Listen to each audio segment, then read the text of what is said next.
Presiden Prabowo Subianto merombak Kabinet Merah Putih. Presiden mengganti Menteri Pendidikan Tinggi, Sains dan Teknologi, serta melantik sejumlah kepala badan.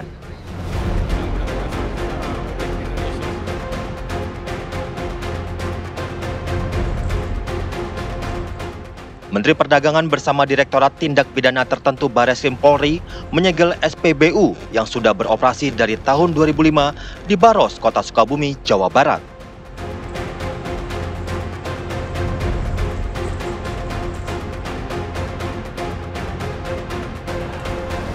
Ratusan mahasiswa dan koalisi masyarakat sipil menggelar aksi demonstrasi bertajuk Indonesia Gelap. Dalam demonstrasi itu, mereka menyoroti pentingnya pemerintah untuk memfasilitasi segala macam fasilitas pendidikan dan pemangkasan anggaran yang dinilai bisa menghambat beasiswa pendidikan. Lantas, benarkah ada efisiensi anggaran pendidikan hingga berdampak pada beasiswa dan biaya UKT? Bagaimana penjelasan pemerintah mengenai soal tuntutan yang disuarakan dalam aksi demonstrasi ini? Saksikan selengkapnya di Apa Kabar Indonesia Malam sesaat lagi. Pemerintah mengeluarkan kebijakan-kebijakan.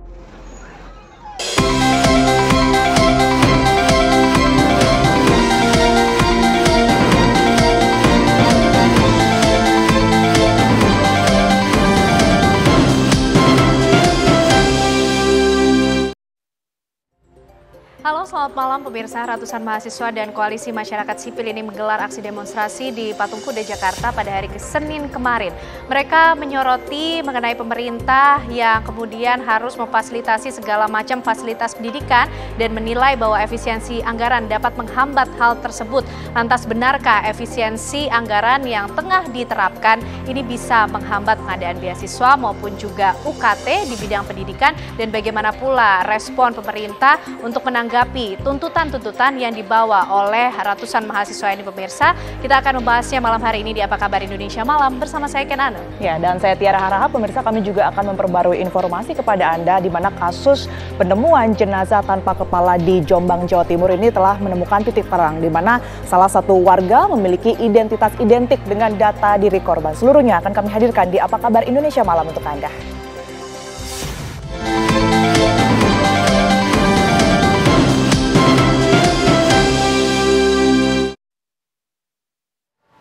Empat unit kios di Jalan Beringin Raya, Kelurahan Nusa Jaya, Kecamatan Karawaci, Kota Tangerang, Banten, ludes terbakar.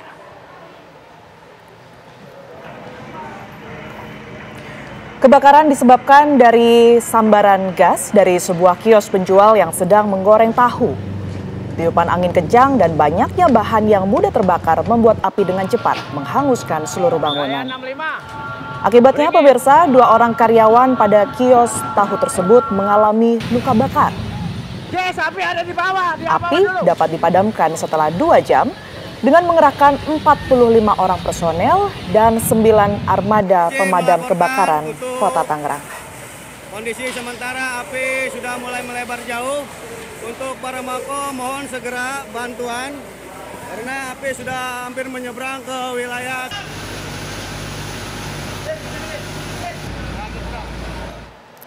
Menteri Perdagangan bersama Direktorat Tindak Pidana Tertentu Bareskrim Polri menyegel SPBU yang sudah beroperasi dari tahun 2005 di Baros, Kota Sukabumi, Jawa Barat. 4 unit mesin pompa ukur bahan bakar minyak disegel karena diduga tidak sesuai ketentuan, diantaranya mengurangi takaran pengisian bahan bakar.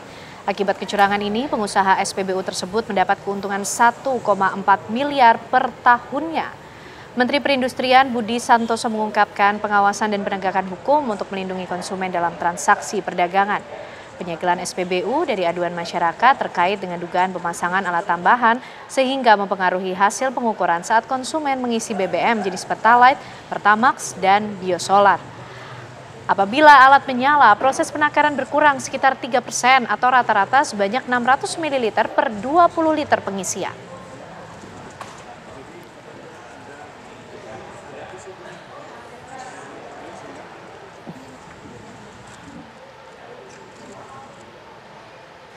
Ya pemirsa, kerap dijadikan lokasi pesta miras, warga geram menggeruduk markas salah satu ormas di Jalan Meruya Utara, Kembangan, Jakarta Barat. Warga Meruya Utara, Kembangan, Jakarta Barat merasa resah dengan adanya markas ormas yang kerap kali dijadikan tempat kumpul dan pesta minuman keras. Warga yang marah pun mendatangi markas ormas tersebut dan langsung mengusir beberapa anggota ormas yang didapati di lokasi kejadian. Warga mulai marah ketika mendapati ulah ormas tersebut pesta minuman keras di saat warga tengah melakukan ziarah kubur. Persoalan ini pun berujung damai. Anggota ormas meminta maaf dan penyelesaian secara kekeluargaan.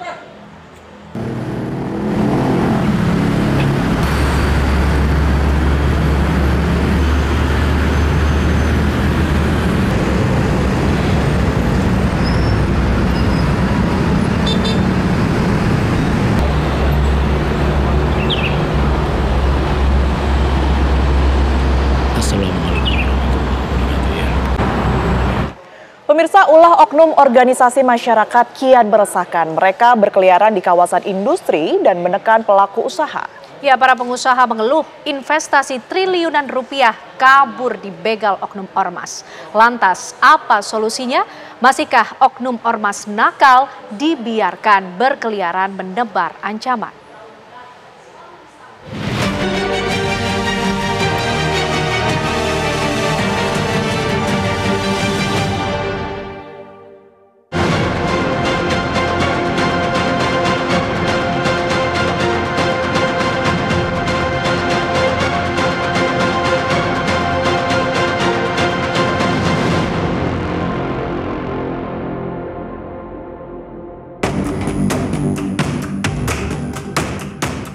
Pungli ibarat ulat negeri menggerogoti sendi ekonomi. Pungli bergerak di jalanan, beroda organisasi masyarakat, menakut-nakuti gerak investasi. Kendati praktik pungli jalanan merupakan kisah usang, namun ratusan triliun rupiah melayang akibat keamanan dibegal. Makanya memang peran daripada Badan Kesbangpol masing-masing daerah ini sampai ke tingkat kecamatan ini harus proaktif melakukan pengawasan di tingkat lapangan, terutama kawasan-kawasan industri, kawasan-kawasan ekonomi yang memang selama ini juga tanda kutip ya sangat terganggu dengan kehadiran ormas-ormas yang menggerogoti daripada pengusaha-pengusaha yang ada di sekitar-sekitar tersebut gitu. Di antara mereka juga yang berperilaku seperti mengancam kepada industri, pemilik industri di situ. Kemudian ada yang mengancam pada pekerja-pekerja di sekitarnya, ya itu juga ada. Jadi ada juga yang sifatnya memeras, pungli. Nah, ini yang ormas-ormas yang kategori ilegal yang paling banyaknya itu melakukan pungli-pungli. Tapi yang legal pun juga, ini kalau di praktek di lapangan sulit Mas membedakan mana yang legal, mana yang ilegal. Kegelisahan tindak tanduk ormas mengancam penanaman modal disampaikan Kementerian Investasi dan Hilirisasi. Dari informasi Himpunan Kawasan Industri, tak sedikit investasi batal akibat aksi premanisme dari oknum ormas. Nilai kerugiannya tak tanggung-tanggung, ditaksir hingga ratusan triliun rupiah. Investasi itu membutuhkan kepastian hukum. Begitu. Jadi dalam konteks ini maka kalau misalnya kemudian penegakan hukum itu justru berada di tangan pihak-pihak yang tidak berwenang, diantaranya juga oknum-oknum tadi, artinya tidak ada kepastian hukum, kira-kira begitu. Nah, oleh karena itu kita perlu sekali untuk kemudian memastikan. Jadi sekarang begini deh, masyarakat apalagi dengan hashtag apalah itu ya, beraja dulu dan lain-lain, ini kan artinya mereka berharap perekonomian kita lebih maju. Perekonomian kita lebih menciptakan banyak lapangan kerja. Nah, maka janganlah kemudian hal-hal yang kontraproduktif dengan penciptaan lapangan kerja itu kita biarkan. Wilayah yang sering menjadi lahan para preman ormas ini tersebar di Bekasi, Karawang, Jawa Timur, dan Batam. Modusnya dengan unjuk rasa menutup kawasan. Alur barang dari pabrik pun akhirnya terganggu. Bahan baku tidak bisa masuk. Produk juga tak bisa keluar. Bahkan ada ormas yang nekat menyegel pabrik. Ujung-ujungnya, oknum-oknum ini minta setoran cuan.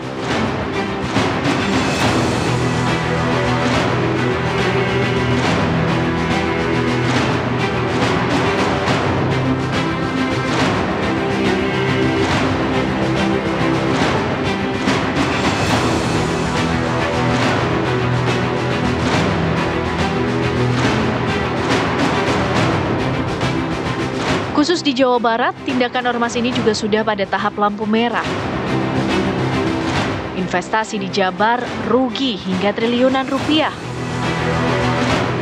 Peluang lapangan kerja baru gagal akibat dibegal oknum ormas. Gangguannya apa saja? Macam-macam.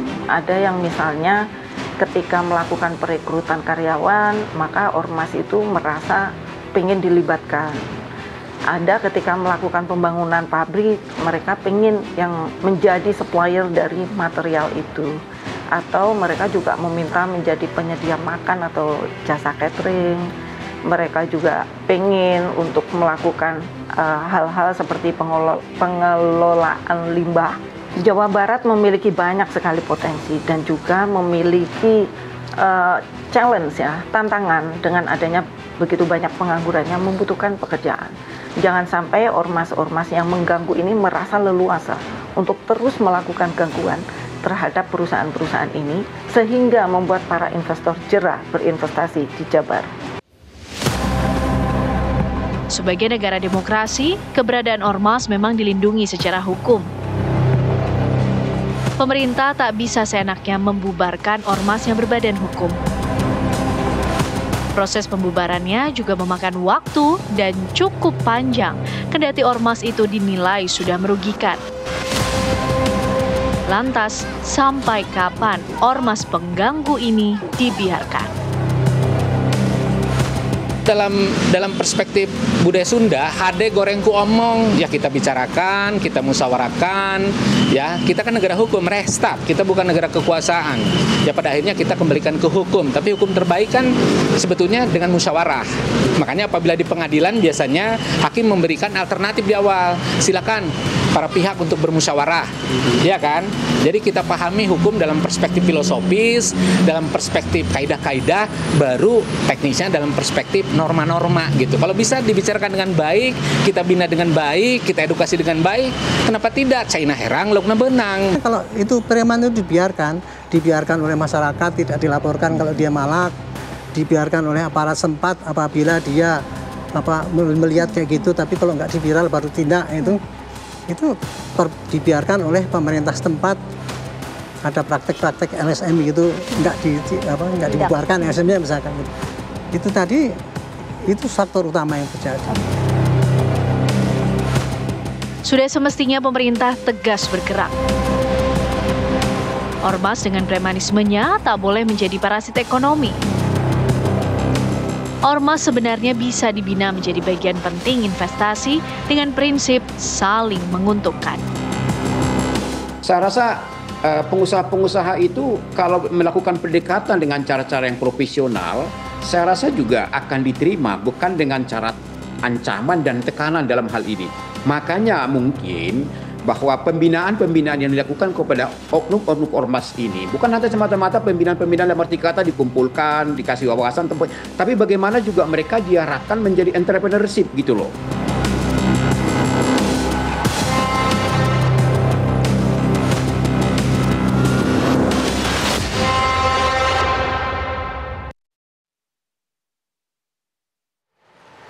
Presiden Prabowo Subianto hari ini menghadiri sidang istimewa laporan tahunan Mahkamah Agung di Gedung MA Jakarta. Ya, dalam acara tersebut ada satu momen unik saat Presiden Prabowo Subianto memberikan hormat kepada seluruh hakim yang hadir.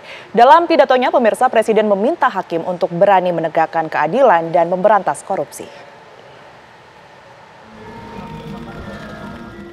Presiden Prabowo Subianto menghadiri sidang istimewa laporan tahunan Mahkamah Agung di Gedung MA Jakarta. Presiden tiba di Gedung Mahkamah Agung dan langsung disambut Ketua Umum MA, Sunarto. Prabowo kemudian menyempatkan diri menyalami sejumlah tamu undangan yang hadir. Dalam sambutannya, Prabowo menyampaikan langsung rasa hormat dan penghargaannya kepada keluarga besar peradilan Indonesia. Saya ini mantan prajurit. Mantan prajurit, saya punya suatu tradisi bahwa saya ingin hormat kepada para hakim di seluruh Indonesia.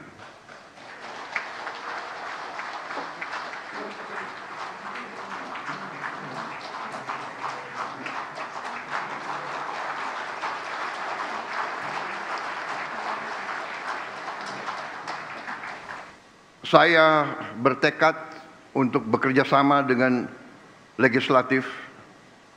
Kita akan bicarakan bagaimana kita harus memperbaiki kualitas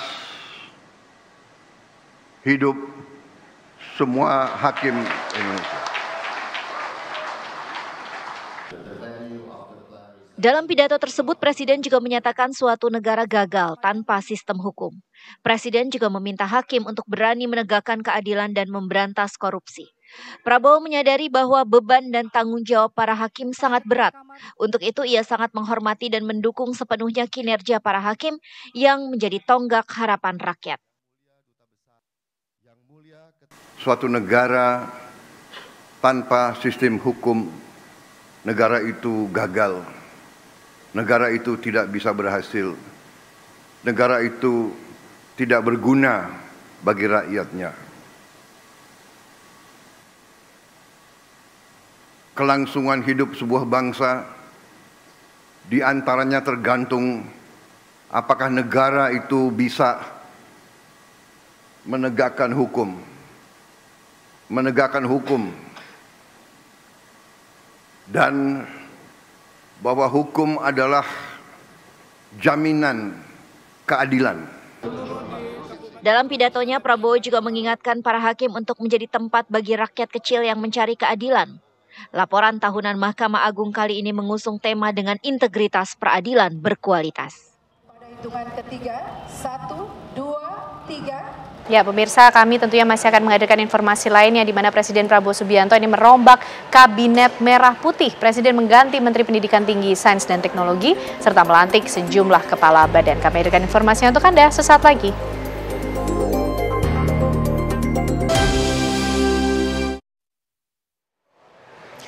Kembali di Apa Kabar Indonesia Malam, pemirsa. Presiden Prabowo Subianto merombak Kabinet Merah Putih. Presiden mengganti Menteri Pendidikan Tinggi, Sains dan Teknologi serta melantik sejumlah kepala badan. Presiden Prabowo Subianto mulai melakukan perombakan Kabinet Merah Putih di hari ke-122-nya memerintah.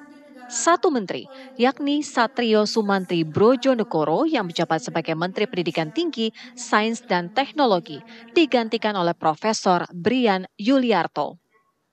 Brian sendiri diketahui sebagai seorang peneliti nanoteknologi dan kuantum, serta calon wakil rektor di Institut Teknologi Bandung.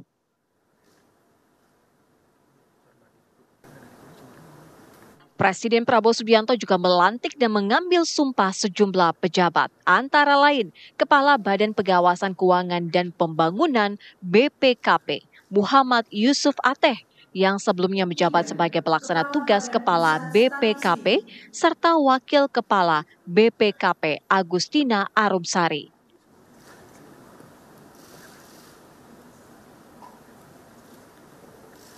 Selain itu, Kepala Badan Pusat Statistik Abalia Adiningar, Kepala Badan Siber dan Sandi Negara atau BSSN, Lejen TNI Nugroho Sulistyo Budi, beserta Wakil Kepala BSSN, Pratama Dahlian Persada. Sebelum saya mengambil sumpah janji berkenaan dengan pengangkatan saudara-saudara sebagai Menteri Pendidikan Tinggi, Sains dan Teknologi Kabinet Merah Putih dalam sisa masa jabatan periode tahun 2024-2029, sebagai Kepala BPKP, sebagai Wakil Kepala BPKP, sebagai Kepala BPS, sebagai Wakil Kepala BPS, dan sebagai Kepala BSSN. Terlebih dahulu, saya akan bertanya kepada saudara-saudara, bersediakah saudara-saudara untuk diambil sumpah janji menurut agama masing-masing. Sedia. Apabila demikian, harap mengikuti dan mengulangi kata-kata saya. Bagi saudara-saudara yang beragama Islam, demi Allah saya bersumpah. Demi Allah saya bersumpah. Bagi saudara yang beragama Katolik, demi Tuhan saya berjanji. Demi Tuhan saya berjanji. Selanjutnya, secara bersama-sama, harap mengikuti dan mengulangi kata-kata saya. Bahwa saya akan setia kepada Undang-Undang Dasar Negara Republik Indonesia Undang-Undang Dasar Negara Republik Indonesia tahun 1945 serta akan menjalankan segala peraturan perundang-undangan dengan seluruh-seluruhnya demi dharma bakti saya kepada bangsa dan negara. Bahwa saya dalam menjalankan tugas jabatan akan menjunjung tinggi etika jabatan, bekerja dengan sebaik-baiknya, dengan penuh rasa tanggung jawab. Bagi saudara yang beragama Katolik, kiranya Tuhan menolong saya. Sejumlah Menteri Kabinet Merah Putih juga turut hadir dalam pelantikan yang digelar di Istana Negara ini. Dari Jakarta, tim TV One mengabarkan. 3 pejabat yang baru saja dilantik Presiden Prabowo Subianto di Istana Negara pada Rabu 19 Februari 2025 mengaku mendapat peran khusus dalam meningkatkan dan menjaga kerahasiaan data tunggal sosial di era digitalisasi serta menjaga akuntabilitas keuangan. Secara spesifik, BPS memang ditugaskan untuk membangun data tunggal sosial ekonomi nasional, untuk mengelola dan memutakhirkan dari data tunggal sosial ekonomi nasional tersebut. Terima kasih. Terima kasih. Bapak Presiden tadi menyampaikan terkait sekali dengan dari BPS tadi, terkait Inpres nomor 4 tahun 2025 tentang satu data ekonomi dan sosial, dihubungkan lagi dengan era sekarang yang mana dalam penyelenggaraannya menggunakan digitalisasi, sehingga BSSN beliau tekankan untuk dapat mengawal kerahasiaan, integritas, dan ketersediaan data sebagaimana yang seharusnya, sehingga data itu dapat betul-betul digunakan untuk kepentingan penyelenggaraan pembangunan ke depan. Karena seperti yang lalu-lalu arahannya ada perbedaan data, dengan harapannya dengan adanya satu data ini semua punya referensi yang sama seperti yang disampaikan oleh Ibu Kepala BPS tadi. Terima kasih. Jadi alhamdulillah saya sekarang punya wakil, Bu Arumsari. Ya tugas sama lah, kita jaga akuntabilitas keuangan dan pembangunan seluruh kementerian, lembaga dan BUMN. Sama tugasnya. Mungkin sekarang skopnya lebih cepat harus kerjanya dan lebih banyak lagi tanggung jawabnya.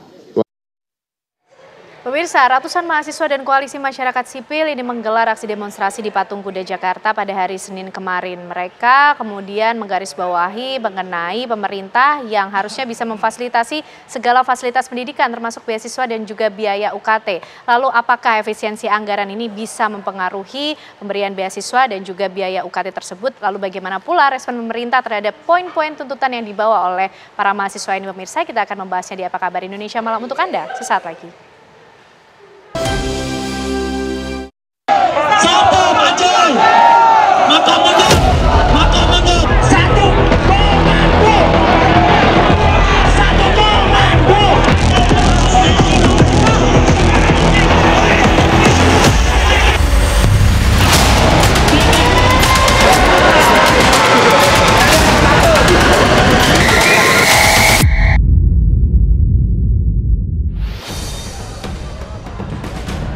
Ratusan mahasiswa dan koalisi masyarakat sipil menggelar aksi demonstrasi bertajuk Indonesia Gelap di Patung Kuda Jakarta Pusat pada Senin 17 Februari 2025.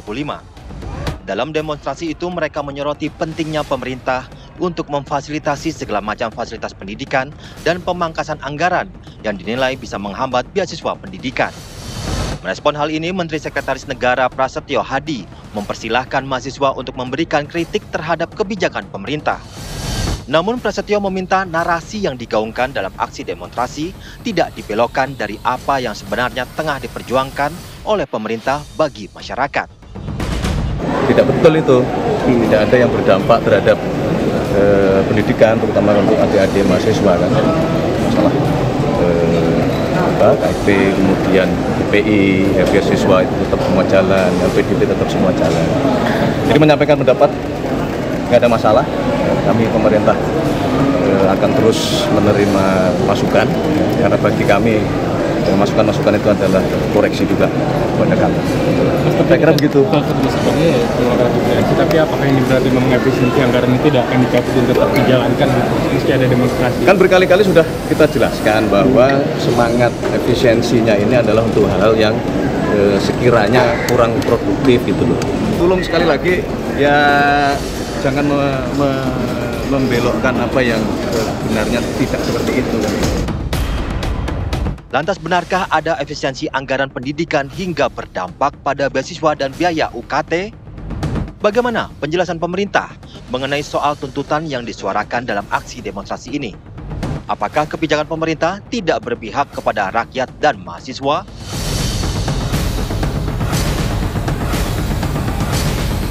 Baik, Istana ini menjawab tuntutan dari ratusan mahasiswa dan koalisi masyarakat sipil yang Senin kemarin pemirsa menggelar aksi demonstrasi di mana mereka ini menyoroti mengenai pemerintah yang harusnya bisa memfasilitasi segala fasilitas pendidikan dan mereka khawatir adanya efisiensi anggaran ini bisa berdampak pada pengadaan fasilitas pendidikan tersebut baik beasiswa maupun juga biaya UKT. Betulkah demikian? Kita akan membahasnya malam hari ini pemirsa bersama dengan para narasumber yang sudah hadir di Apa Kabar Indonesia malam hari ini. Ada Mas Hariko Wibowo Satria, juru bicara dari PCO. Mas Hariko, terima kasih sudah hadir kembali di Apa Kabar Indonesia malam. Sehat ya Mas? Sehat. Dan juga ada Prof. Didi Romli, peneliti senior dari BRIN. Prof. Didi, apa kabar? Sehat? Alhamdulillah baik, sehat. Sehat. Oke, Mas Hariko, ini ratusan mahasiswa nampaknya cukup gelisah dengan adanya efisiensi anggaran yang ditakutkan akan berdampak pada biaya pendidikan, pengadaan fasilitas pendidikan, dan juga sampai pengadaan beasiswa maupun juga UKT. Bagaimana kemudian pemerintah menjawab mengenai hal ini? Ya, baik, terima kasih Mbak Ken. Yang pertama kami mengucapkan terima kasih yang sebesar-besarnya kepada seluruh calon pemimpin bangsa, para mahasiswa yang kemarin turun. Para mahasiswa itu orang-orang yang sangat peduli dengan bangsa kita. Presiden kita Bapak Prabowo Subianto adalah sosok yang sangat demokratis dan orang yang memberikan kritik dan saran terhadap pemerintahan ini meskipun baru lebih kurang 4 bulan. Jadi orang-orang yang mengkritik, saudara-saudara kita yang mengkritik sesungguhnya adalah orang-orang yang sangat mencintai bangsa ini. Kami sangat menghormati demonstrasi dan kami sekali lagi berterima kasih sudah berjalan dengan damai, tidak terjadi sesuatu yang merugikan pariwisata kita, investasi kita dan lain sebagainya. Namun untuk itu penting juga kami menyampaikan hal-hal yang sebetulnya tidak tepat. Jadi ada hal-hal yang memang perlu kami bacakan ini agar menjadi informasi. Lurus semua ya Mas ya? Begitu Mbak Ken. Jadi terkait dengan efisiensi anggaran atau penghematan uang rakyat, ada beberapa hal yang sudah disampaikan dengan tegas oleh pemerintahan Bapak Prabowo Subianto. Jadi yang pertama, beasiswa tetap berjalan. Kemudian uang kuliah tunggal atau UKT tidak naik. Kemudian kartu Indonesia Pintar atau KIP tetap berjalan. Tidak ada pemotongan dan pengurangan anggaran. Jadi beasiswa KIP kuliah tahun anggaran 2025 tetap ada. Kemudian yang tidak terkena efisiensi, belanja pegawai, kemudian layanan dasar, bantuan sosial, dan layanan publik tetap berjalan tanpa ada efisiensi. Tunjangan kinerja dosen dalam proses finalisasi.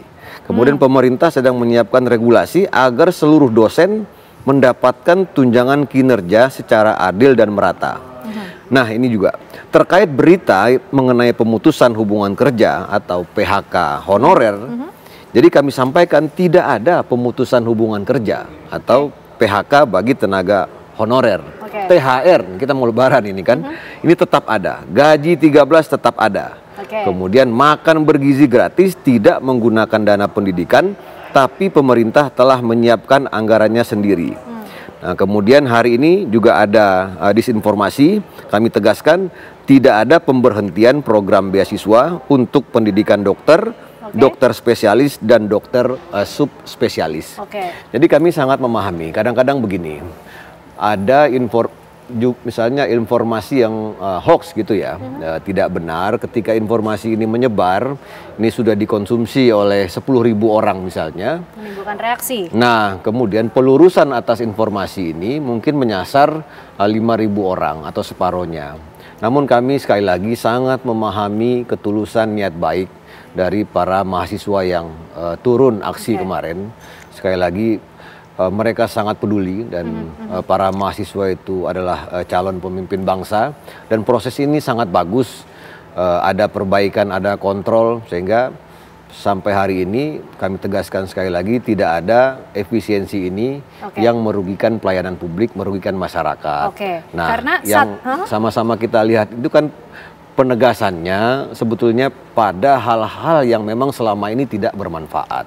Misalnya di tengah tahun atau di akhir tahun, kita jujur aja lah mengakui. Kadang kita bertemu dengan pejabat ya Prof, kemudian mereka mengatakan, kita tanyakan, Pak ada apa tujuannya ke daerah kami? Biasalah kita menghabiskan anggaran. Tidak akan ada lagi hal tersebut. Kita harus jujur, masih ada yang ingin memperkaya diri dari uang rakyat ini, dari APBN, dari APBD. Nah, kebiasaan-kebiasaan seperti ini Presiden kita sudah tidak mau lagi. Bahkan Presiden mengatakan, kalau kita tidak bersih-bersih, nanti masyarakat yang membersihkan kita. Baik, Mas Jadi Riko. tidak ada yang kebal aturan. Prinsip perjuangan dari Presiden kita, Bapak Prabowo, adalah tidak ada kebangkitan suatu bangsa tanpa pemerintahan yang bersih. Maka dalam setiap kesempatan Presiden selalu mengingatkan, harus jangan sampai korupsi, jangan sampai korupsi, jangan korupsi, jangan pungli, jangan jadi backing kejahatan.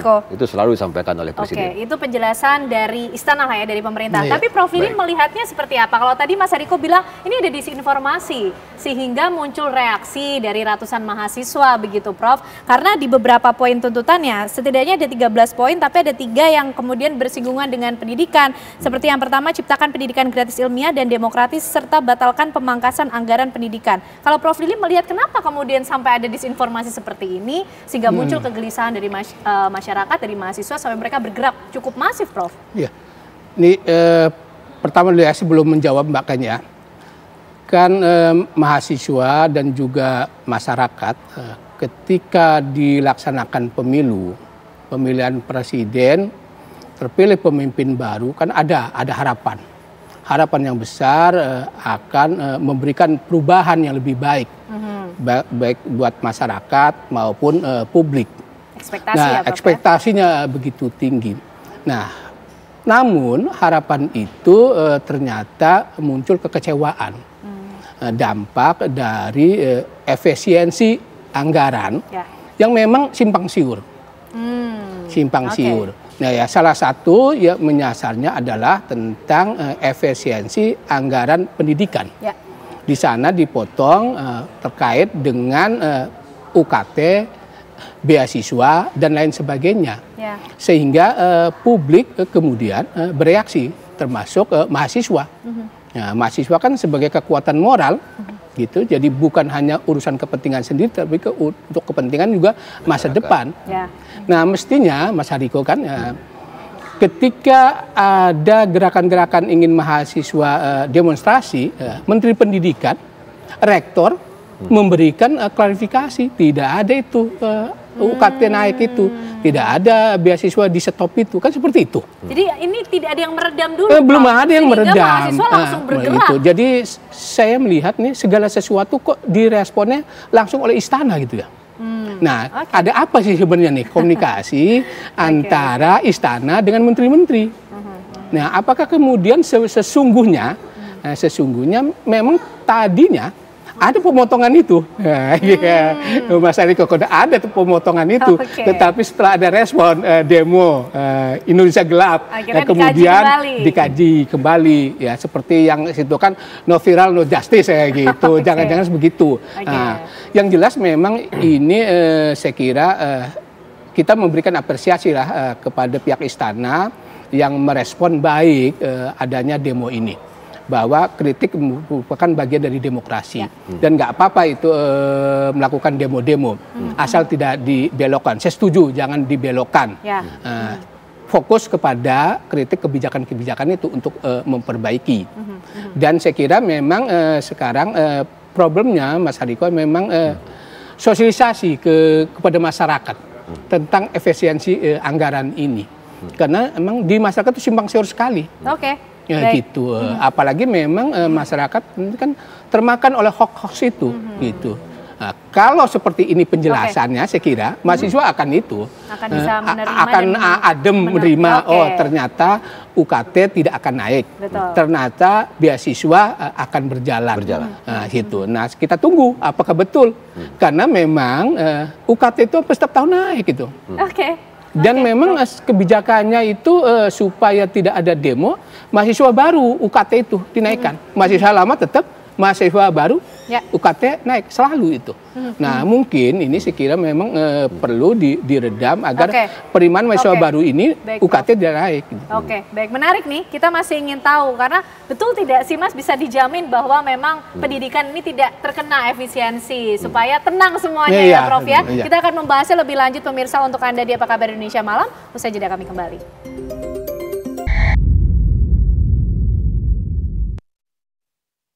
Baik, kita akan kembali mencari tahu bagaimana kemudian jawaban-jawaban dari Istana sebagai bentuk respon dari aspirasi yang coba disampaikan oleh ratusan mahasiswa dan juga koalisi masyarakat sipil yang sudah menyampaikan suaranya kemarin hari Senin di Patung Kuda Jakarta. Mas Hariko, tadi seperti yang disampaikan oleh Prof. Lili, ini nampaknya ada satu hal yang miss dalam proses penyampaian informasi, proses komunikasi yang disampaikan sehingga ada disinformasi di situ. Karena beberapa poin juga yang disampaikan oleh BEM UI, Mas, ini mahasiswa memprotes sikap inkonsistensi pemerintah dalam mengambil atau membuat kebijakan seperti tadi juga yang disampaikan Prof. Lili. Ini jangan-jangan hangat-hangat di awal aja nih, nanti implementasinya akan seperti apa, Mas Hariko? Ya, pemerintah sangat konsisten. Presiden kita Bapak Prabowo Subianto sudah sejak 16 tahun yang lalu bicara tentang penghematan anggaran. Jadi itu makanya setelah beliau disumpah langsung menyampaikan kita harus berhemat. Dan di 2 bulan pertama kita sudah berhasil hemat 3,6 triliun. Namun sekali lagi kita tidak boleh terlena. Maka kami melihat demonstrasi teman-teman mahasiswa kemarin itu memberikan satu peringatan kepada pemerintahan. Bahwasanya meskipun di survei itu tinggi, tetapi kalau ada kebijakan itu tetap harus berhati-hati karena masyarakat sangat kritis. Jadi kalau kita perhatikan pernyataan dari Presiden kita Bapak Prabowo Subianto, beliau mengatakan mari kita bersih-bersih, jangan sampai masyarakat yang membersihkan kita. Kemudian yang kedua beliau mengatakan ini sudah bukan seperti 20 tahun yang lagi, 20 tahun sebelumnya. Sekarang zamannya digital, masyarakat sudah sangat kritis. Oleh karena itu kami melihat dan kami juga membaca tagar-tagar yang ada di media sosial, kemudian orasi-orasi dari teman-teman mahasiswa. Dan sesungguhnya kami melihat dari berbagai aksi-aksi itu, nampak sekali besarnya cinta dari generasi muda ini terhadap bangsa ini. Jadi intinya para mahasiswa ingin betul-betul bangsa kita ini bebas dari korupsi.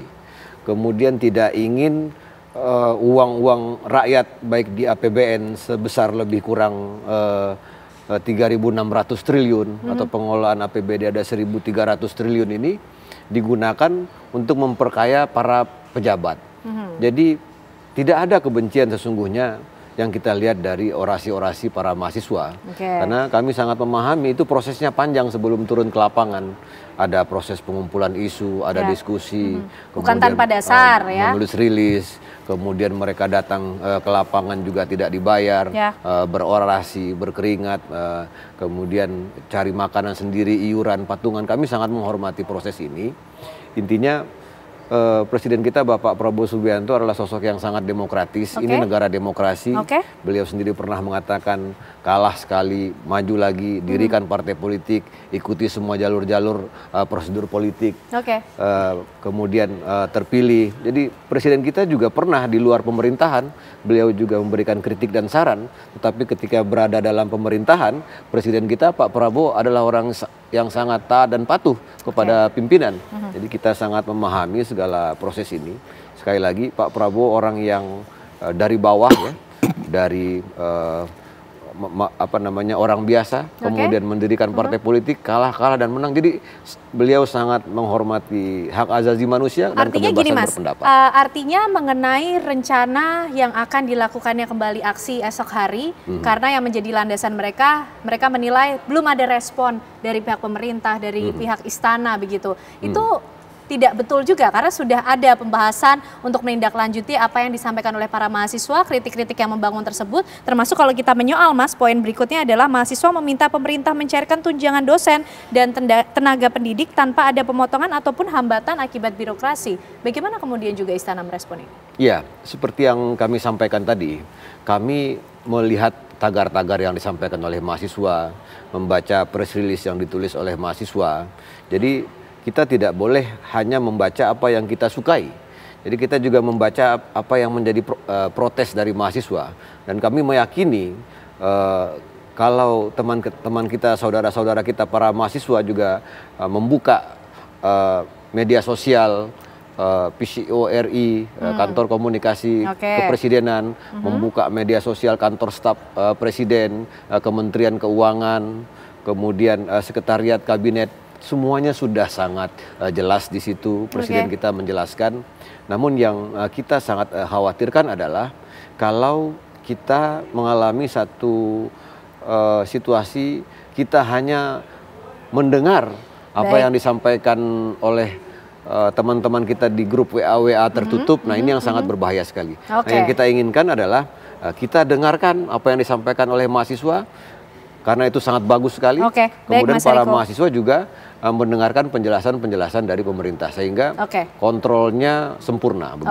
Baik Prof Lili, detail lain ya dalam poin tuntutan yang dibawa oleh mahasiswa. Mungkin ini juga Prof Lili bisa bercerita karena lahir juga dari Civitas Akademika ya Prof. Ini ada soal tunjangan dosen Prof yang disinggung oleh para mahasiswa untuk bisa diperjuangkan untuk mencairkan tunjangan dosen dan juga tenaga pendidik. Ini dinamikanya seperti apa sih Prof sebenarnya? Ya itu kan pernyataan dari Menteri Pendidikan Tinggi, Sains dan Teknologi juga bahwa tunjangan dosen itu tidak ada karena efisiensi kan begitu. Nah karena dampak itulah kemudian salah satunya memberikan reaksi, kok nih sampai sekarang tunjangan dosen itu belum keluar dengan alasan tidak ada dananya. Gitu kan. Padahal awalnya tadi dinyatakan pendidikan tidak terkena efisiensi. Betul begitu. Nah oleh karena itu Mas Ariko memang sekarang yang perlu bicara adalah Pak Menteri itu sendiri gitu loh. Karena yang bertanggung jawab itu kan langsung Pak Menteri gitu. Baik wamennya juga nggak apa-apa gitu mengatakan bahwa semua tuntutan-tuntutan yang disampaikan oleh mahasiswa itu tidak benar. Dan akan direalisasikan tentang UKT itu tidak akan naik, beasiswa tidak akan berjalan, dan tunjangan dosen itu. Kalau itu saya kira Pak Menteri yang langsung berbicara atau press release juga bisa. Saya kira itu akan mendamaikan teman-teman mahasiswa. Bisa jadi besok tidak akan jadi demo tanggal 20 itu. Tapi yang penting begini sebenarnya di lain isu itu. Ya jangan sampai kan tingkat rating kepuasan itu kan tinggi Pak Prabowo ini. Jangan sampai bulan madu ini berakhir gitu dengan persoalan-persoalan yang sesungguhnya tidak terjadi itu gitu, tidak benar karena terjadinya miskomunikasi tadi gitu loh. Jadi karena kalau itu saja dibiarkan itu akan menggerus tingkat kepercayaan dan itu kan berbahaya bagi kelangsungan pemerintahan. Karena yang kita analogikan Mas Hariko ini kan kalau pada zaman Pak Jokowi Itu kan sampai slogan Pak Jokowi adalah kita. Sementara elit nggak menikmati, sehingga elit yang bereaksi di DPR itu. Nah sekarang nampaknya gitu berbalik, elit yang menikmati partai-partai, sementara rakyat ini yang menderita dampak dari efisiensi itu. Padahal kata Musariko itu kan efisiensi bukan disasar itu, bukan disasar bagi kesengsaraan masyarakat, ingin memuliakan masyarakat. Itulah. Nah yang saya sangat sayangkan adalah yaitu menteri-menteri itu tidak meluruskan. Padahal yang disasar kan menteri-menteri itu, gitu. Jadi ketika sebenarnya istana sudah menginformasikan bahwa itu tidak benar, langsung ditindaklanjuti oleh menteri, melakukan press release gitu loh. Nah itu. Terus yang kedua juga kan wajar juga mahasiswa melakukan demonstrasi dan publik kecewa. Kenapa pernyataan-pernyataan itu tidak langsung kemudian dipercaya? Karena kekecewaan pada masa lalu, pemerintahan yang lalu. Kan bicara A, implementasinya berbeda. Nah, jangan-jangan karena ini berkelanjutan, seperti itu juga. Karena visinya berkelanjutan, berkelanjutan. Ya, Prof? Ini cuma meninabobokan, menenangkan aja. Sementara pemotongan so must go on. Nah, itu takutnya begitu Mas Ariko. Oleh karena itu saya usul memang menteri yang bertanggung jawab itu melakukan klarifikasi sehingga para mahasiswa tenang, para dosen juga tenang, bahkan mungkin gembira karena sebentar lagi menjelang puasa dapat tunjangan dosen, dapat THR. Jadi di lapangan emang harap-harap cemas betul sekarang ya Prof ya? Iya betul. Mas Ariko gimana nih meyakinkan masyarakat, mahasiswa khususnya yang besok masih ada rencana untuk melakukan aksi, tapi kata Prof Lili masih ada waktu kok sebenarnya untuk meredam itu. Karena jangan sampai yang disampaikan oleh istana, begitu oleh pemerintah hanya untuk menenangkan sesaat saja, tapi implementasinya nanti berbeda. Seperti apa Mas Ariko? Presiden kita, Bapak Prabowo Subianto itu betul-betul mendengar apa yang disampaikan oleh teman-teman kita yang terhormat, para mahasiswa, masyarakat yang aksi. Itu sudah dibuktikan ketika masyarakat, mahasiswa memprotes agar PPN ini tidak naik. Itu pada 31 Januari 2024 itu Presiden langsung datang ke Kementerian Keuangan. Kemudian Ibu Sri Mulyani mengatakan inilah pertama kali dalam sejarah seorang presiden mengecek langsung laporan keuangan di akhir tahun.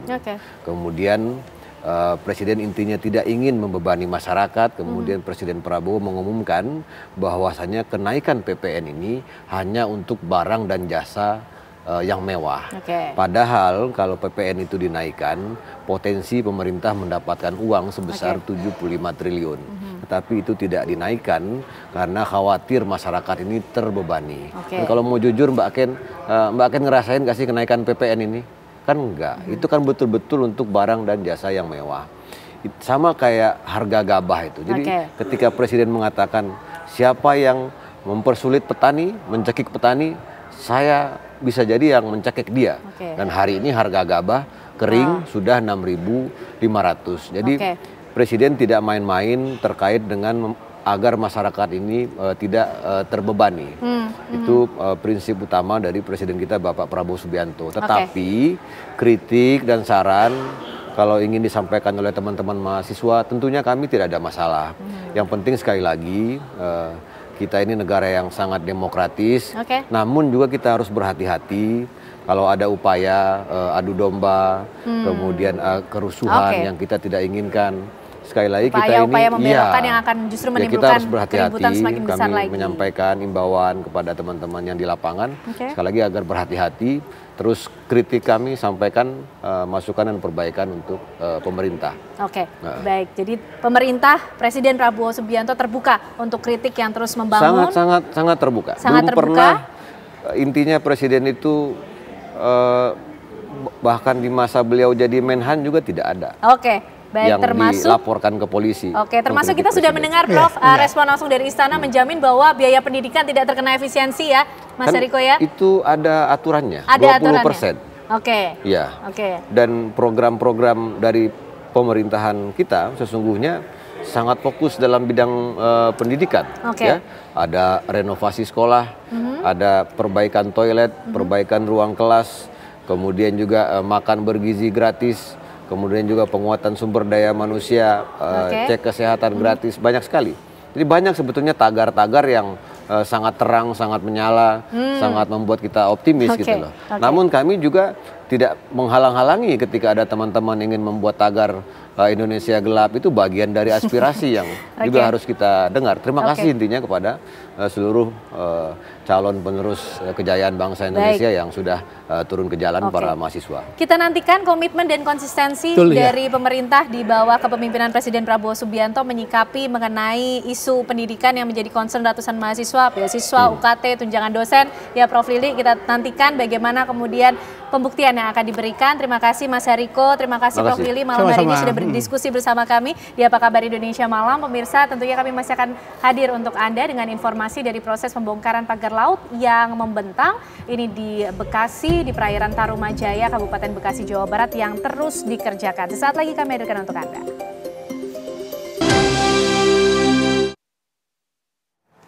Ada kembali di Apa Kabar Indonesia Malam, pemirsa. Polres Metro Jakarta Selatan menangkap musisi Faris RM terkait kasus narkotika dan obat terlarang. Hingga saat ini Faris RM masih menjalani pemeriksaan secara intensif di Mapolres Jakarta Selatan. Polisi belum memberikan keterangan resmi karena masih melakukan penyidikan mendalami kasus tersebut.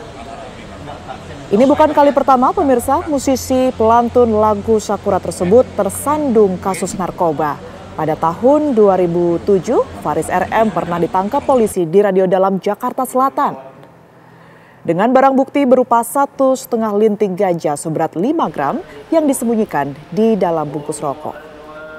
Kemudian di tahun 2015, pemirsa, pria yang kini sudah berusia kepala 6 tersebut pernah ditangkap saat sedang menghisap ganja di rumahnya di kawasan Bintaro Jaya, Tangerang Selatan.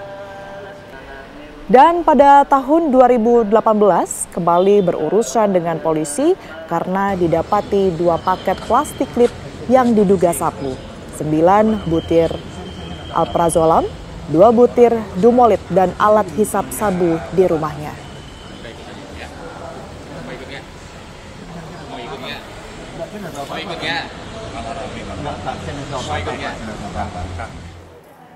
Proses pembongkaran pagar laut yang membentang di perairan Tarumajaya, Kabupaten Bekasi, Jawa Barat terus dikerjakan. Hingga hari ke-9, pihak TRPN terus melakukan bongkaran terhadap pagar laut sepanjang 3,5 km.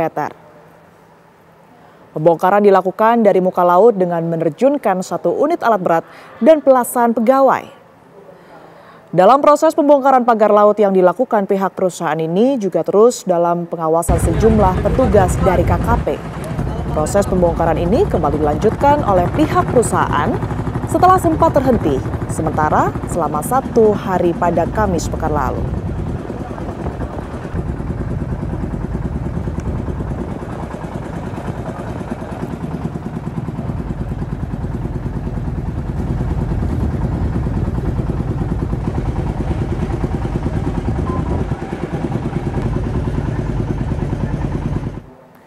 Menteri Agraria dan Tata Ruang Kepala Badan Pertanahan Nasional Nusron Wahid bakal mengumumkan pihak yang terlibat kasus pagar laut. Nusron mengatakan salah satu pihak yang terlibat adalah Kepala Seksi di Kementerian ATR BPN. Kepala Seksi ini dianggap lalai karena tidak dapat mengawasi dengan baik prosedur yang berlaku. Sementara pejabat eselon 1 maupun eselon 2 di Kementerian ATR tidak dikenakan sanksi karena tidak terbukti terlibat. Sebelumnya dalam sejumlah kesempatan Menteri ATR BPN menegaskan akan memecat pegawai Badan Pertanahan Nasional yang terlibat dalam kasus pagar laut.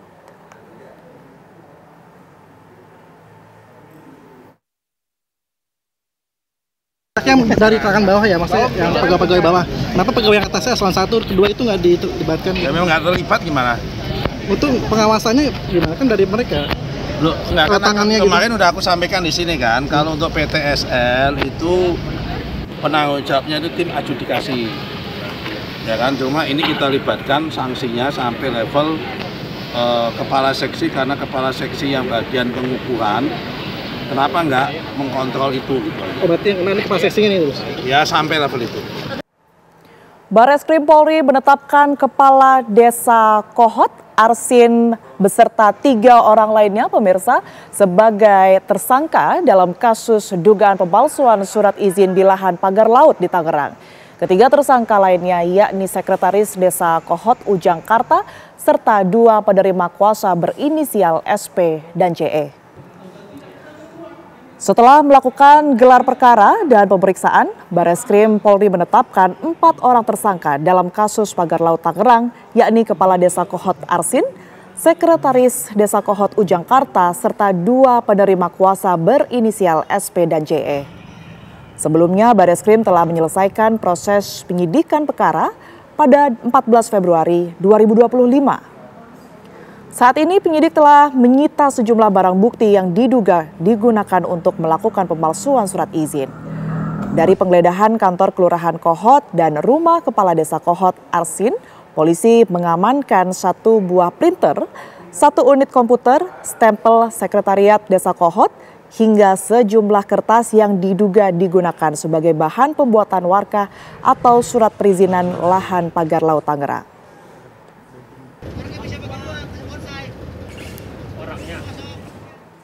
Kepala Desa Kohot Arsin bin Asip yang terseret dalam kasus pagar laut misterius dan munculnya sertifikat palsu di perairan laut utara Kabupaten Tangerang, Banten meminta maaf kepada publik. Dirinya mengaku telah menjadi korban atas ketidaktahuannya dalam memproses penerbitan sertifikat tanah yang ada di wilayahnya.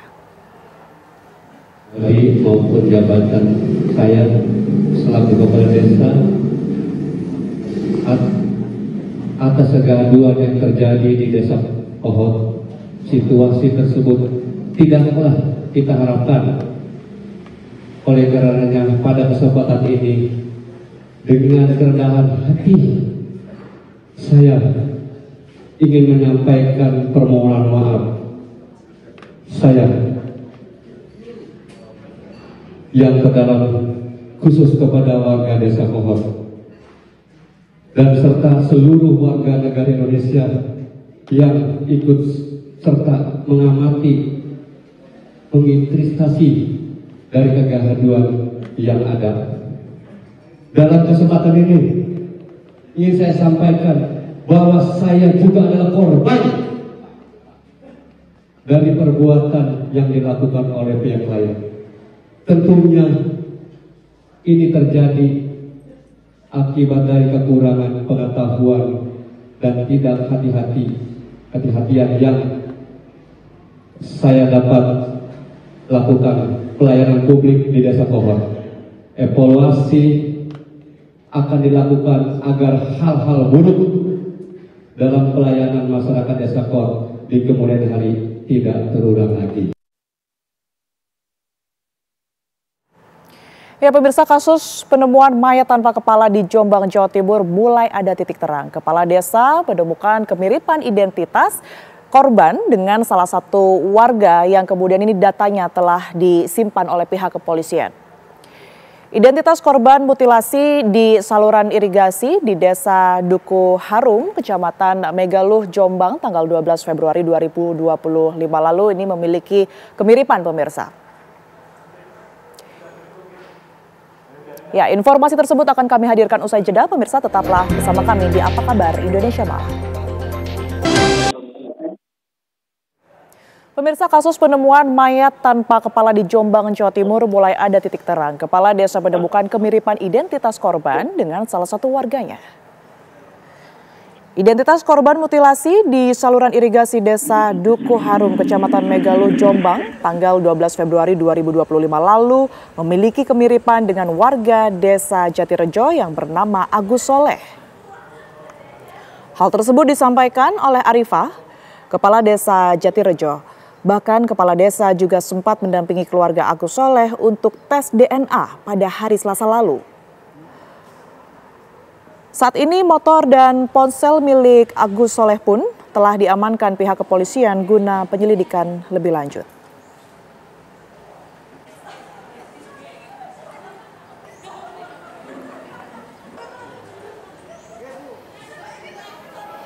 suara ini. Karena ini sudah berapa hari ya Mbak Umar ya. Jadi kan 4 hari tadi ditemukan. Ya, untuk memperbarui informasi berkaitan dengan kasus penemuan jasad mutilasi, pemirsa kami akan mengajak Anda untuk berbincang dengan narasumber yang sudah bergabung melalui sambungan Zoom. Ada Kepala Desa Jatirejo, Ibu Arifah. Selamat malam, Ibu Arifah. Ya, selamat malam Mbak Tiara. Baik, Bu Arifah, informasi terakhir yang kami terima, ini kan sudah mulai ada titik terang. Sudah ada kemiripan data begitu ya, identitas yang kemudian ini dimiliki oleh salah satu warga dengan korban tersebut. Ini ceritanya seperti apa, Bu Arifah? Ceritanya ketika dari kepolisian membandingkan, ketika kemarin itu saya mendampingi ke rumah duka, ke rumah Agus Soleh, bahwa ada kemiripan. Jadi ibunya yang diajak dan sampai sekarang itu belum ada hasilnya dari tes laboratnya.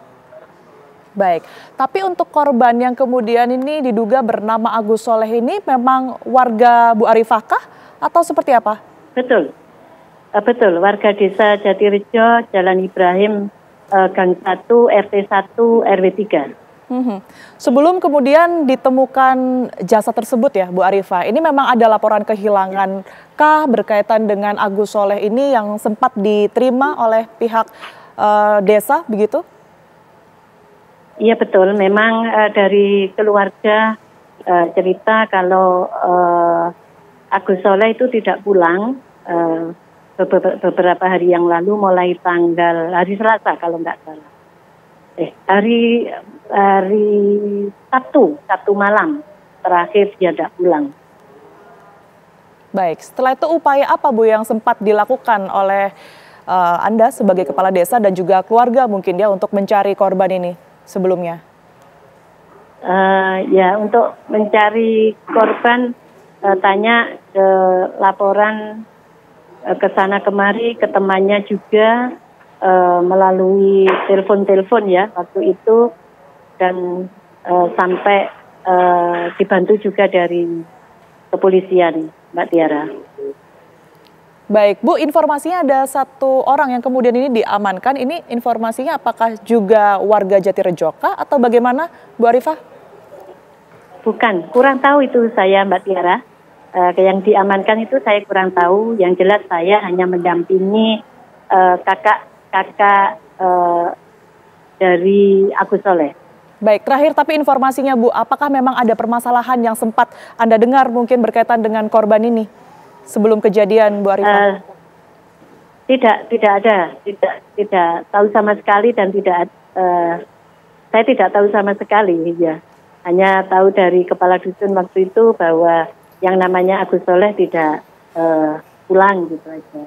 Baik, Bu Arifah, terima kasih banyak informasi yang sudah Anda bagikan. Semoga segera ada titik terang yang kemudian bisa memastikan ya siapa sebenarnya korban tersebut dan juga pelakunya bisa segera tertangkap. Terima kasih Bu Arifah telah bergabung bersama kami di Apa Kabar Indonesia Malam. Terima kasih Mbak Tiara, terima kasih.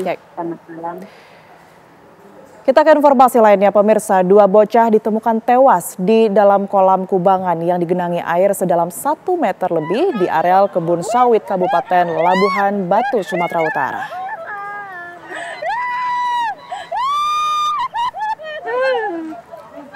Diketahui kedua korban tersebut merupakan kakak beradik pemirsa dari pasangan Indro Warsito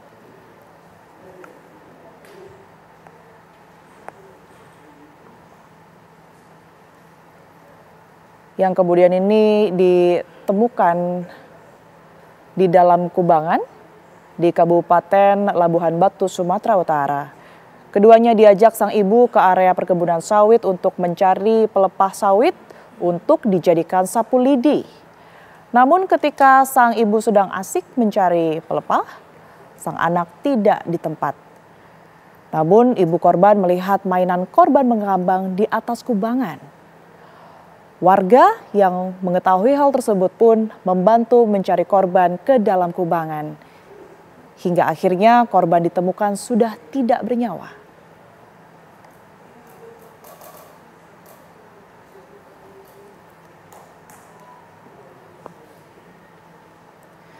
Satreskrim Polresta Bandung tetapkan terduga pelaku pembunuhan seorang wanita di dalam kontrakan di Kampung Cilusung, Kulon, Kabupaten Bandung yang adalah kekasih korban sebagai tersangka.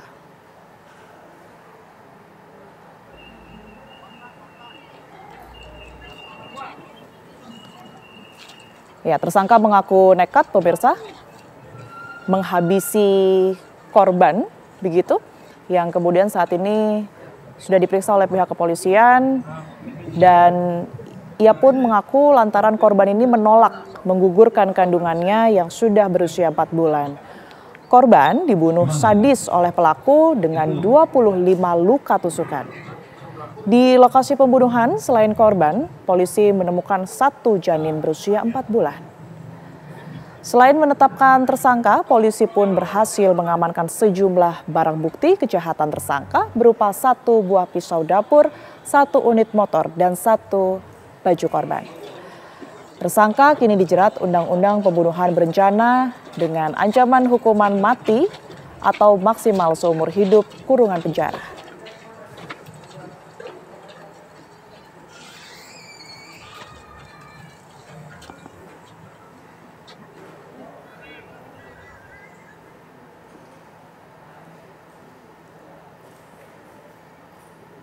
Pasca keributan yang terjadi antara belasan petugas keamanan dan sejumlah WNA di sebuah klub malam di kawasan Canggu, Kabupaten Badung, Bali, penyidik Polda Bali telah menetapkan seorang warga Australia sebagai tersangka. 1 orang warga negara asing asal Australia berinisial MR ditetapkan sebagai tersangka dalam peristiwa perkelahian di depan sebuah klub malam di kawasan Canggu oleh Polda Bali. Warga negara Australia tersebut kini sudah ditahan di rutan Polda Bali. Penetapan tersangka ini berdasarkan hasil penyidikan, keterangan para saksi, dan barang bukti rekaman CCTV. Tersangka MR sendiri melaporkan balik petugas keamanan Beach Club di kawasan Pantai Berawat tersebut di Polres Badung. Laporan tersebut kini sudah memasuki tahap penyidikan. Setelah memeriksa 4 petugas Satuan Keamanan Klub Malam tersebut, Polres Badung kembali memeriksa 11 orang security lainnya. Kuasa hukum tersangka menambahkan dalam rekaman CCTV yang dimiliki polisi terlihat kliennya justru telah meminta maaf saat dibawa keluar dari klub malam tersebut oleh petugas keamanan.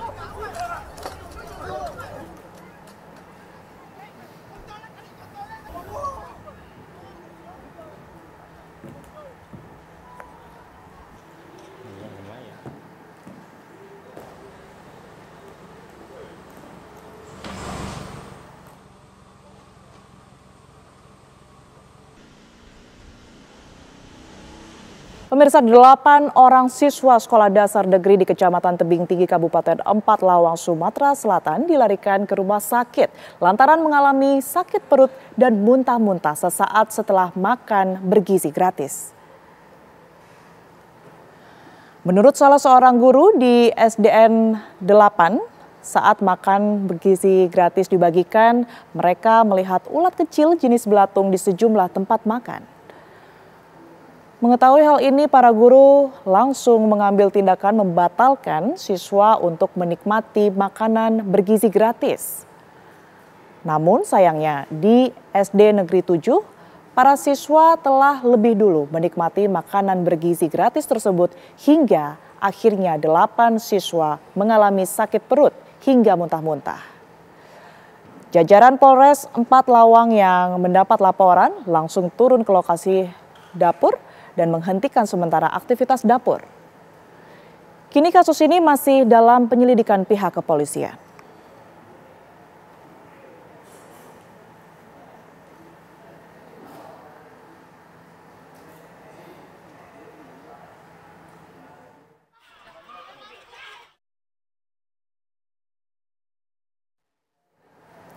Video yang memperlihatkan aksi pengunjung melanggar aturan di Taman Safari Indonesia di Kabupaten Bogor, Jawa Barat viral di media sosial.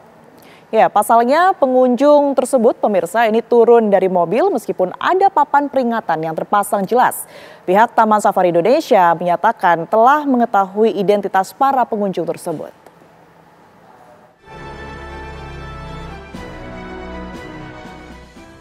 Netizen membagikan video yang terjadi di Taman Safari Indonesia di Kabupaten Bogor, Jawa Barat. Video ini pertama kali dibagikan oleh akun Instagram @radendim dan viral di media sosial. Dalam video terekam sejumlah pengunjung keluar dari mobil dan berjalan santai di area Flamingo. Padahal tanda larangan turun dari kendaraan jelas-jelas dipasang di area ini.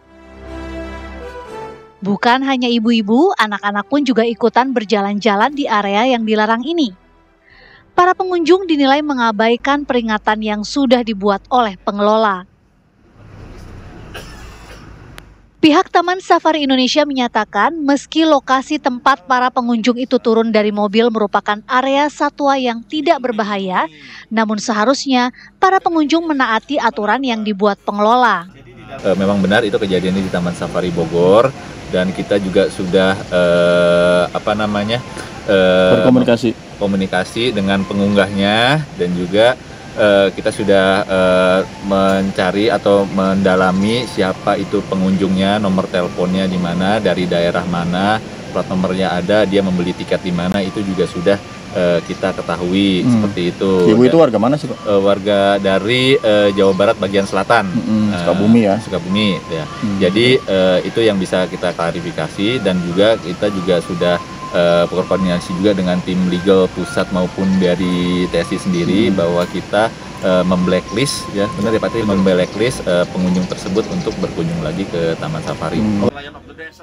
Pengelola menyatakan identitas ketujuh penumpang mobil tersebut sudah diketahui. Pihak Taman Safari pun telah memblacklist mereka. Dari Bogor, Jawa Barat, Usep Saripudin, TV One mengabarkan. Pemirsa, Polres Metro Jakarta Selatan menangkap musisi Faris RM terkait kasus narkotika dan obat terlarang. Kami akan mengupdate informasinya sesaat lagi untuk Anda. Pemirsa, tetaplah bersama kami di Apa Kabar Indonesia Malam. Anda kembali di Apa Kabar Indonesia Malam. Pemirsa, Polres Metro Jakarta Selatan menangkap musisi Faris RM terkait kasus narkotika dan obat terlarang. Hingga saat ini Faris RM masih menjalani pemeriksaan secara intensif di Mapolres Jakarta Selatan. Polisi belum memberikan keterangan resmi karena masih melakukan penyidikan mendalami kasus tersebut. Ini bukan kali pertama musisi pelantun lagu Sakura itu tersandung kasus narkoba. Pada tahun 2007, Faris RM pernah ditangkap polisi di Radio Dalam, Jakarta Selatan. Dengan barang bukti berupa 1,5 linting ganja seberat 5 gram yang disembunyikan di dalam bungkus rokok. Kemudian di tahun 2015, pemirsa, pria yang kini sudah berusia kepala 6 itu pernah ditangkap saat sedang menghisap ganja di rumahnya di kawasan Bintaro Jaya, Tangerang Selatan. Dan pada tahun 2018 kembali berurusan dengan pihak kepolisian karena didapati 2 paket plastik klip yang diduga sabu, 9 butir alprazolam, 2 butir dumolit dan alat hisap sabu di rumahnya.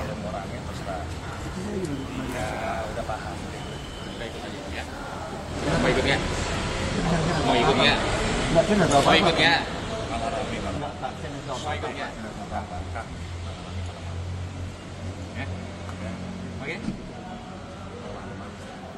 Ya, langsung saja pemirsa, kita akan memperbarui informasinya bersama rekan kami Felicia Amanda yang sudah ada di Polres Jakarta Selatan. Selamat malam Feli, apakah pemeriksaan dari Faris RM ini sudah rampung? Ya Tiara dan juga pemirsa, untuk proses pemeriksaan terhadap penyanyi kenamaan Indonesia yakni Faris RM sampai saat ini masih tengah dilakukan oleh pihak kepolisian, yang mana benar sekali bahwa hari ini penyanyi kenamaan tersebut telah ditangkap oleh Satres Narkoba Polres Metro Jakarta Selatan atas kasus narkoba, yang mana ia ditangkap di Bandung, Jawa Barat, dan juga pada saat proses penangkapan ini ditemukan juga sejumlah barang bukti yakni ganja dan juga sabu, namun belum ada pernyataan resmi dari pihak kepolisian mengenai berapa banyak jumlah ganja dan juga sabu tersebut pada saat ditemukan. Selain itu juga pemirsa, saat ini Faris RM masih terus dilakukan pemeriksaan terhadap Faris RM di Polres Metro Jakarta Selatan.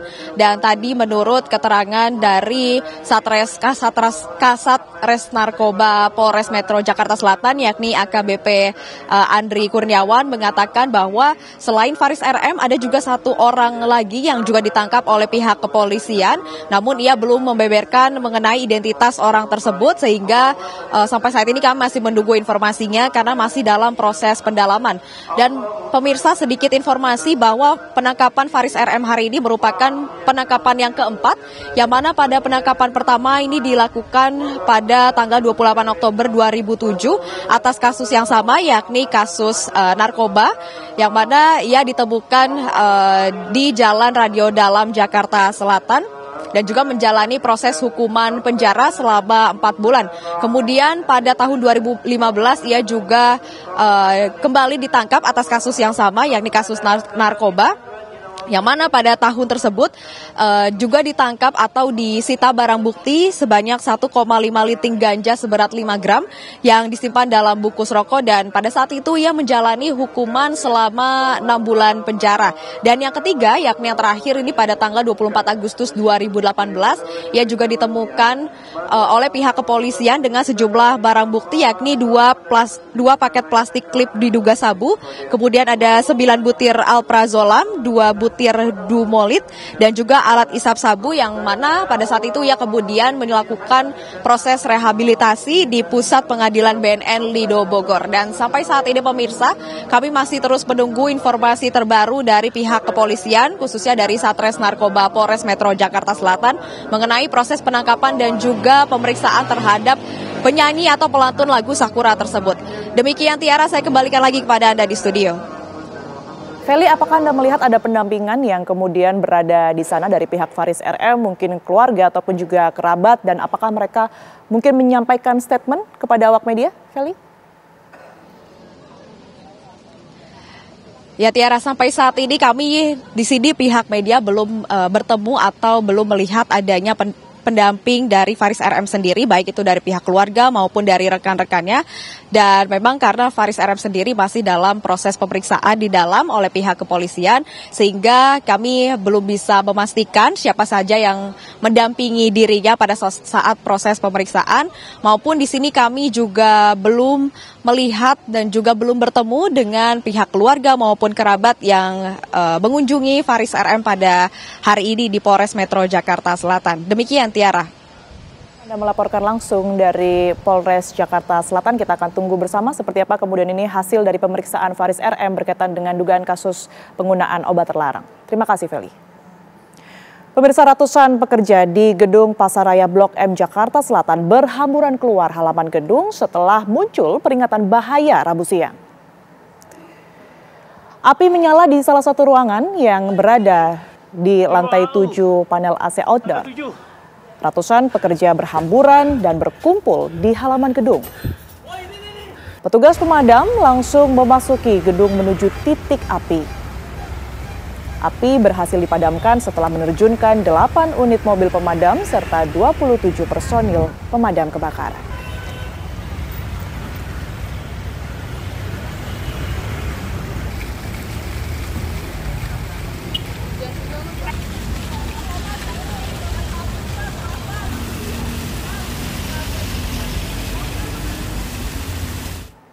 Selanjutnya 4 unit kios di Jalan Beringin Raya, Kelurahan Nusa Jaya, Kecamatan Karawaci, Kota Tangerang, Banten, ludes terbakar.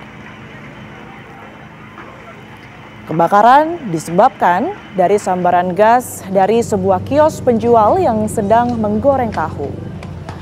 Tiupan angin kencang dan banyaknya bahan yang mudah terbakar membuat api dengan cepat menghanguskan seluruh bangunan. Api ada di bawah dulu.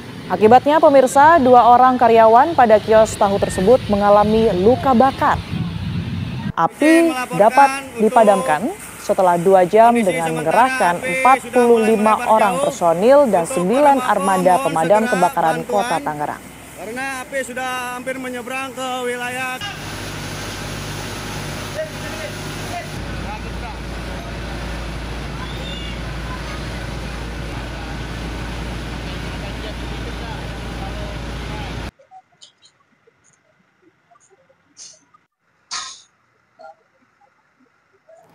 Menteri Perdagangan bersama Direktorat Tindak Pidana Tertentu Barreskrim Polri menyegel SPBU yang sudah beroperasi dari tahun 2005 di Baros, Kota Sukabumi, Jawa Barat. 4 unit mesin pompa ukur bahan bakar minyak disegel karena diduga tidak sesuai ketentuan, diantaranya mengurangi takaran pengisian bahan bakar. Akibat kecurangan ini, pengusaha SPBU tersebut mendapat keuntungan 1,4 miliar per tahunnya. Menteri Perindustrian Budi Santoso mengungkapkan pengawasan dan penegakan hukum untuk melindungi konsumen dalam transaksi perdagangan. Penyegelan SPBU dari aduan masyarakat terkait dugaan pemasangan alat tambahan sehingga mempengaruhi hasil pengukuran saat konsumen mengisi BBM jenis Pertalite, Pertamax, dan Biosolar. Apabila alat menyala, proses penakaran berkurang sekitar 3% atau rata-rata sebanyak 600 ml per 20 liter pengisian.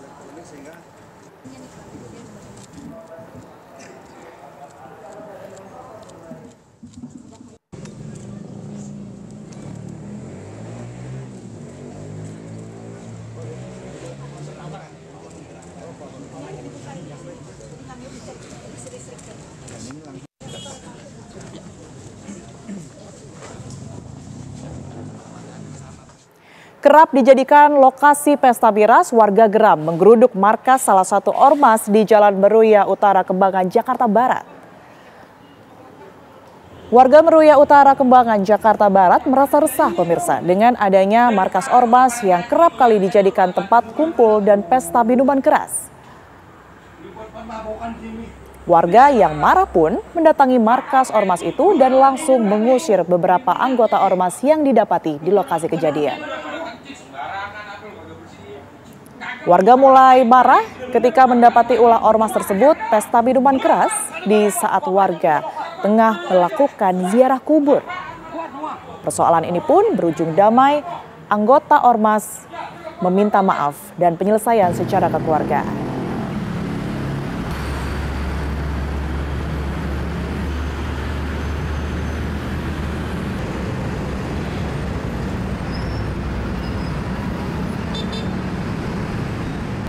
Puluhan siswa sekolah dasar di Asahan, Sumatera Utara berjuang demi menimba ilmu. Siswa menggunakan sampan kecil untuk sampai ke sekolah.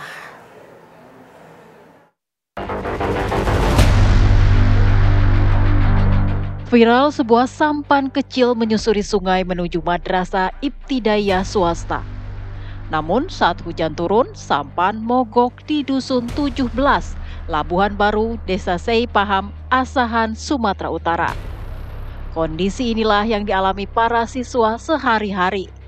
Mereka harus menyusuri sungai sejauh 3 hingga 4 km untuk tiba di sekolah.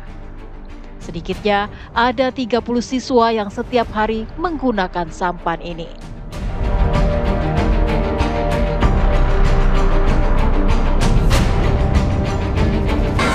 Penting dari kelas 1 sampai kelas 6 adalah Pak. Tadi naik sampan itu kayaknya nggak ada lah Pak. Tapi kalau giliran hujan barulah ada nggak datang. Kerusakan mesin. Kerusakan mesin di sampan orang itu. Kenapa naik sampan? Karena ya gitu. Nggak takut? Enggak. Nggak takut? Udah biasa ya? Iya. Nggak ada jalan darat? Ada tapi rusak jalannya. Ada jembatan dan jalan yang bisa dilewati. Namun karena jarak tempuhnya yang jauh, para siswa lebih senang menggunakan sampan. Ke sekolah lebih kurang dia 3 kilo. 3 kilo menggunakan sampan ya? Iya. Apa sudah ada jalan daratnya atau apa? Ada, jalan darat ada, cuman kalau anak sekolah ini kan orang itu mengirit biaya namanya kan. Kalau naik sampan dia, ya ongkosnya itu kata tadi 3.000 kan. Meski kondisi medan menantang, para siswa tetap bersemangat untuk menimba ilmu. Dari Asahan, Sumatera Utara, Jasa Manurung, TV One mengabarkan. Ya, informasi tadi sekaligus menutup Apa Kabar Indonesia malam hari ini. Pemirsa, saya Tiara Harahap. Dan saya Ken Ano, pamit undur diri pemirsa. Dan sesaat lagi Anda dapat menyaksikan program Indonesia Business Forum bersama dengan Celia Alexandra. Dengan tema Kabur Aja Dulu, Peluang atau Tantangan. Akhir kata kami pamit undur diri. Terima kasih, selamat malam. Sampai jumpa.